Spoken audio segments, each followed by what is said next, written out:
the Obama administration, Obama himself, and John Kerry to a certain extent as Secretary of State, they have a limited amount of diplomatic capital, shall we say. And that capital they can spend in the United States and internationally. And they've identified what the priorities are.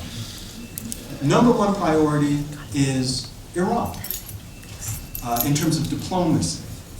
Number two priority, if we're talking about international relations more generally, is dealing with ISIS.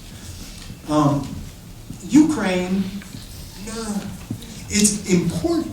There's no question it's important because transatlantic relations are important, NATO is important, democracy promotion to a certain extent in the State Department is important, but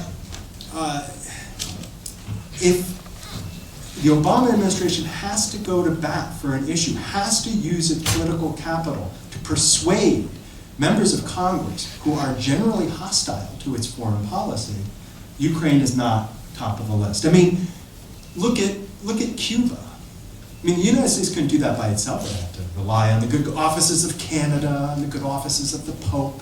I mean, it wasn't Obama out there doing this diplomacy himself because of, even though there had been a sea change in attitudes in the United States on Cuba, it still was too much of a political risk to be involved in the actual diplomacy. It was hard enough to get the agreement, passed through. We saw it dealing with an economic embargo.